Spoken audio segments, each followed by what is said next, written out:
how to help someone going through domestic violence. Hi there, welcome back to my channel.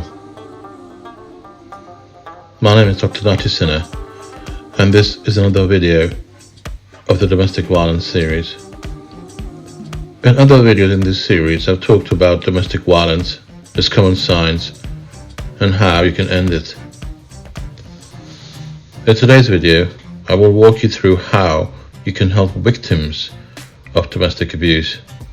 Suppose you feel or suspect that a family or friend is suffering from domestic violence.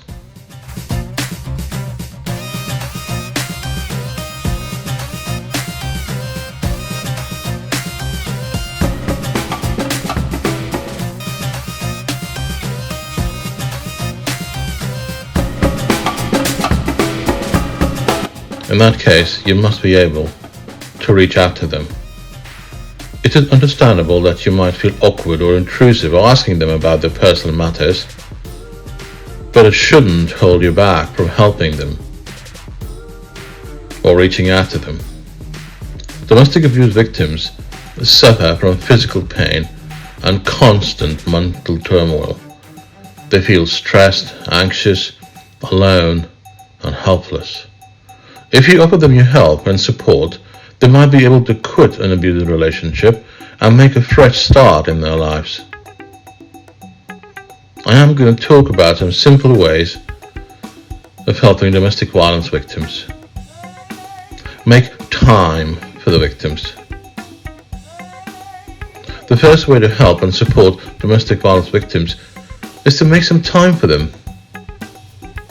If you decide to approach the victim and ask them about the violence, do so when you have sufficient time, so you can patiently talk to them and listen to their problems. If you're in a hurry or seem preoccupied, the victim won't be able to open up to you or trust you completely with what they're going through. The best way to connect is to schedule a meeting beforehand. For example, you can ask the victim out for a coffee, lunch, or a walk in the park.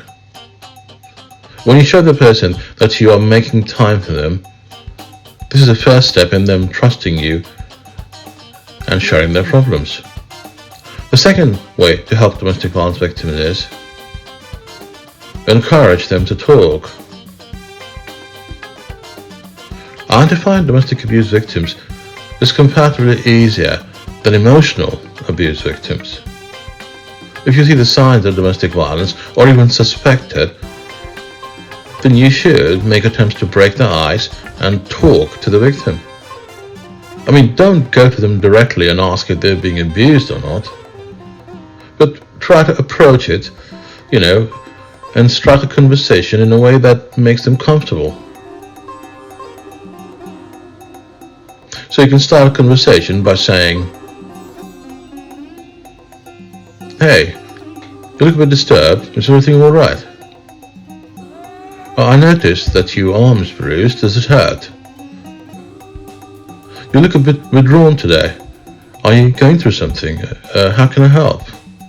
Starting a conversation casually, yet expressing your concern for the victim, will make them trust you, but you really need to know if you care or not. And it will motivate them to talk to you and vent their feelings. And once the victim confides in you and starts talking, make sure that you're all ears for them. Make sure that you really care. Listen without judgment. Domestic violence victims are afraid of their abusers. Because of that, they don't open up. They're afraid of what will happen to them or what the abuser will do if they came out and shared their concerns about the violence that they're going through. Moreover, the abusers isolate the victim. They force the victim to cut off ties with their family and friends or restrict them from meeting someone without their permission.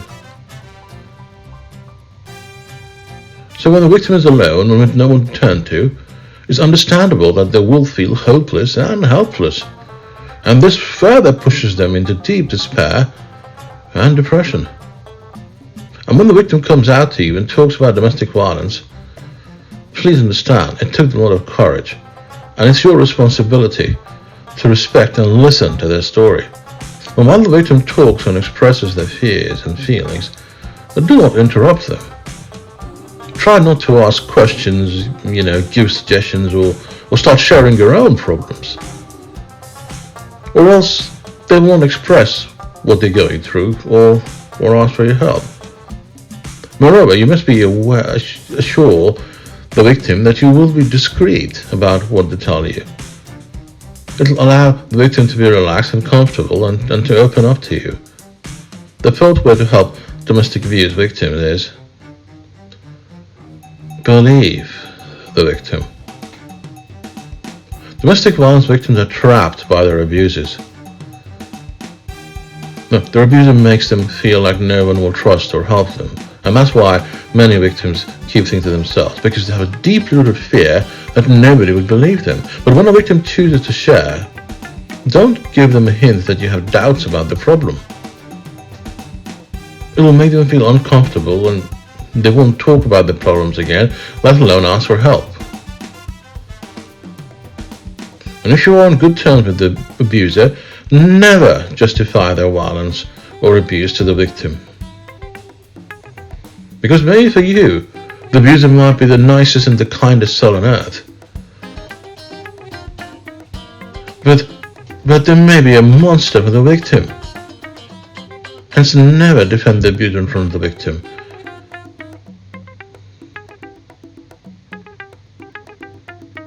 Always show the victim that you trust what they say, and this will allow them to feel comfortable. You can use statements like, I trust you, and I'm glad you shared your problem. I'm always available if you need any help. It's not your fault, but once again, you better be truthful about these statements, and you better care before you make these statements. These statements will encourage them to expose the abuser and set themselves free from domestic violence. The fifth way to help victims is understand why they cannot quit the relationship right away. When domestic violence victim, is a close friend or family member, we want them to instantly walk out of the relationship. And when they don't part their ways from the abuser, we become agitated. We want to meddle in the relationship. For the right reasons, but still. Forcing them to leave or confronting the abuser is not always favorable for the victim. You must ask them why they can't leave the abuser or why they're choosing to live in an abusive relationship. There are several reasons that hold back the victim from leaving the abuser. Some of this can be things like they're afraid that the abuser will harm them more if they leave. They might be, in love with their partners and hope that they will change.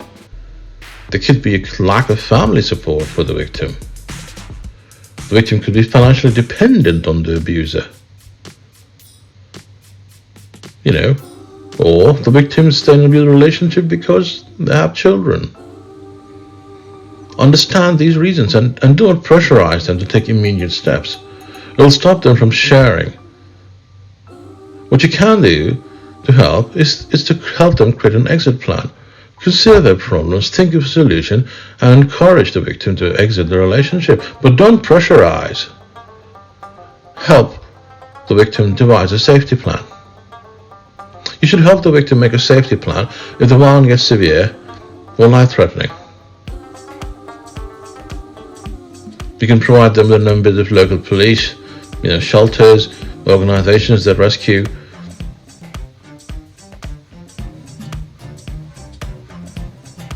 Similarly, you can also help them create an exit plan. If the victim is financially stable, you can help them look for a place where they can settle in.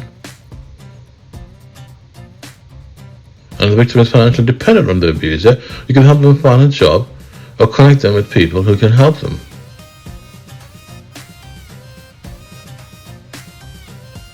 Domestic violence victims feel like prisoners in their own homes.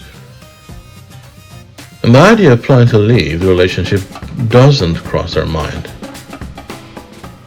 But if someone is there to support and help them, they can muster the courage to set themselves free from violence and abuse.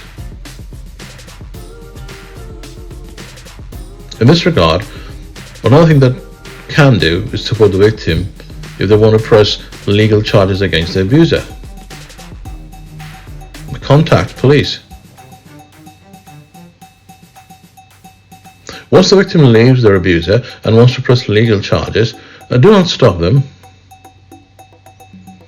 They often tell the victim that there is no need to involve the police if they've parted ways with the abuser. However, it's important to report abuse and expose the abuser, so the abuser doesn't abuse and torture other people with their violent behaviors. So if the victim wants to press charges, offer them your 100% support. Another case where you should contact the police is when you witness domestic violence. For instance, if you see that your neighbor is in trouble and is getting beaten up, you should immediately call the local police and do what you need to do to save the victim. Even the victim requests you not to call the police, you must go against their wish if you feel that the victim can get seriously hurt. The last tip for you to help domestic abuse victims is take care of your own mental health. Listening to horrific stories of domestic violence or seeing your beloved injured or bruised can be very difficult. It can put you under a lot of stress and can trigger all kinds of anxiety.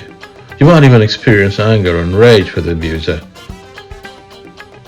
All these emotions combined with the constant worry of the victim can take a toll on your mental health. If you are mentally strained, you won't be in the best position to help the victim. Thus make sure that you can take care of yourself as well. Vent your feelings, talk about what you're going through, and take care of yourself. You should never say, of course, no to helping domestic violence victims, of course, but even if you can't do much, listening to them and validating their feelings is enough. When victims argue and support, they feel confident to take action against the abuser and end the violence. In my next videos, we'll talk about the domestic violence series, and we'll talk about how domestic violence affects the victims. So make sure you subscribe and turn on the bell icon. Having said that, reach out and ask for help. Help is available.